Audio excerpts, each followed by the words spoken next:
سیدنا عمر رضی اللہ تعالیٰ عنہ کی حالت۔ سیدنا عمر فاروق رضی اللہ تعالیٰ عنہ کو بھی ہوش و حواس بجا نہ رہے۔ وہ اپنی تلوار کھینچ کر کھڑے ہو گئے اور بلند آواز سے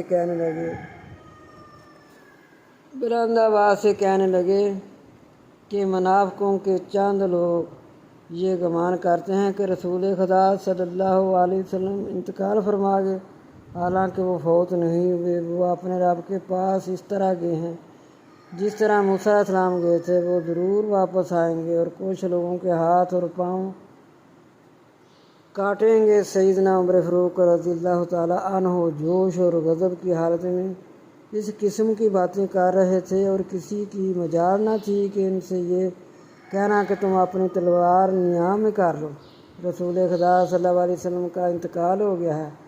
اتنے میں سیدنا ابوبکر صدیق آ پہنچے۔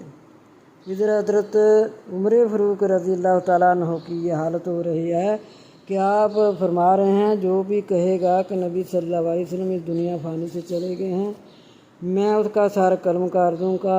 آپ کے حواس قائم نہ رہے، آپ اتنی ٹینشن لے گئے، آپ کی حالت اس طرح ہو گئی کہ آپ طرح طرح کی باتیں کرنے لگے۔ آپ کا اس وقت دماغ جو ہے وہ کام نہیں کر رہا تھا، اتنا صدمہ پہنچا آپ رضی اللہ تعالیٰ عنہ کو، تو ان کی یہ حالت ہو گئی۔ ادھر سے پھر حضرت ابوبکر صدیق رضی اللہ تعالیٰ عنہ بھی آگے، جو سیدھے حجرہ مبارک میں گئے، پیشانی مبارک پر بوسہ دے کر اور بغور دیکھ کر کہا کہ میرے ماں باپ آپ صلی اللہ علیہ وسلم پر قربان ہوں، بے شک آپ صلی اللہ علیہ وسلم نے اس موت کا ذائقہ چکھا ہے جس کو اللہ تعالیٰ نے آپ صلی اللہ علیہ وسلم کے لیے مقرر فرمایا تھا، اور اب ہرگز اس کے بعد آپ صلی اللہ علیہ وسلم کو موت نہ آئے گی۔ پھر انا للہ و انا الیہ راجعون پڑھتے ہوئے باہر آئے۔ سیدنا ابوبکر صدیق رضی اللہ تعالیٰ عنہ کی استقامت سیدنا عمر فاروق رضی اللہ تعالیٰ عنہ کو وہی باتیں کہتے ہوئے سنا اور ان سے کہا کہ خاموش رہو، مگر سیدنا عمر رضی اللہ تعالیٰ عنہ نے اس کی مطلق پرواہ نہ کی۔ تو سیدنا ابوبکر صدیق رضی اللہ تعالیٰ عنہ نے علیحدہ کھڑے ہو کر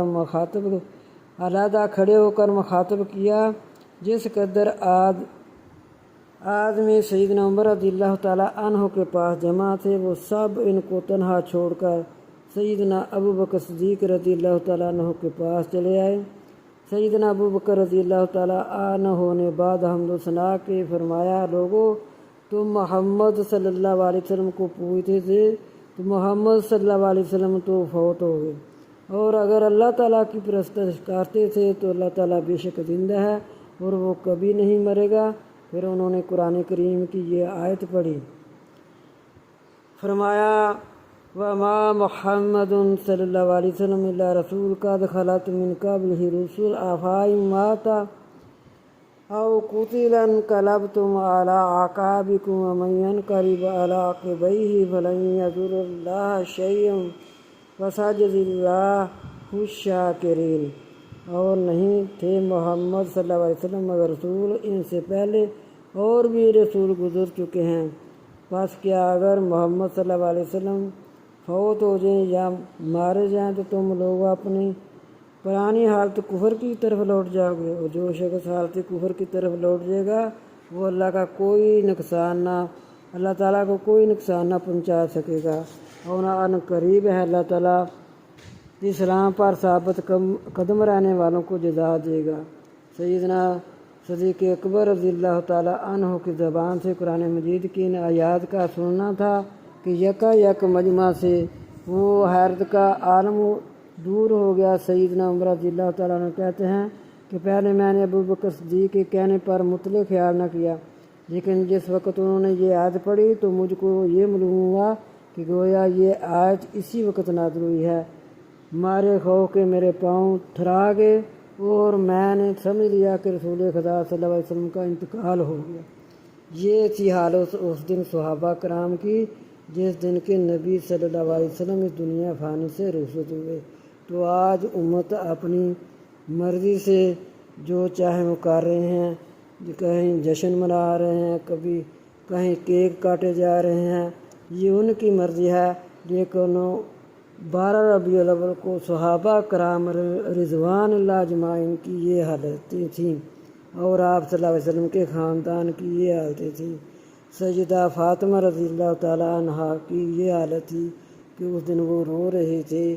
تو آج امتی لوگ جو ہیں وہ سمجھ نہیں رہے تھے، قرآن میں حدیث میں نہیں ہے کہ صحابہ کرام رضوان اللہ اجمعین نے اس دن کو اتنی خوشی سے منایا ہو، کیونکہ اسی دن آپ صلی اللہ علیہ وسلم کی وفات ہوئی تھی۔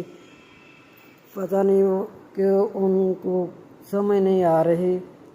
اللہ تعالیٰ سب کو ہدایت دے، اللہ تعالیٰ ہمیں نبی صلی اللہ علیہ وسلم کی سنتوں پر عمل کرنے کی توفیق عطا فرمائے، ہمیں قرآن اور حدیث سمجھنے کی توفیق عطا فرمائے جو ہم تک پہنچا ہے، ہمیں اس پہ عمل کرنے کی توفیق عطا فرمائے۔ اللہ ہمیں بدعتوں سے بچائے۔